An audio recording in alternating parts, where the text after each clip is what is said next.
oferi încă o dată șansa de a regăsi clipele ce-au fost și s-au risipit și tot ceea ce împreună am clădit, portând mereu doar privirea ta. Realitatea nu o pot accepta. Ieri erai cu mine, azi nu mai ești. Ce s-au scris cândva au fost doar povești. Tu spuneai mereu trăiește-ți clipa, viața însă n-a putut ierta.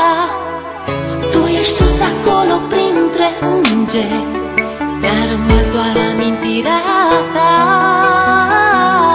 Vei rămâne în gândul meu, la bine și la greu. Iar tot ceea ce-am făcut împreună ne va lega mereu. Vei rămâne în gândul meu, la bine și la greu. Iar tot ceea ce-am făcut împreună ne va lega mereu. Astăzi cerul parcă e înorat, totul în jurul meu îmi pare schimbat. Uneori viața e de neînțeles, ea nu iartă, iar tu nu ai de ales. Este ultimul de-o drum, te-am pierdut, amintirea se așterne în trecut. Ieri erai un suflet nevinovat, astăzi îngerii din cer mi te-au luat. Parcă ieri trăiam speranțe și vise, parcă ieri aveam tot ce ne-am dorit. Tu spuneai că viața merge înainte, mă întreb oare chiar s-a sfârșit. Vei rămâne în gândul meu, la bine și la greu.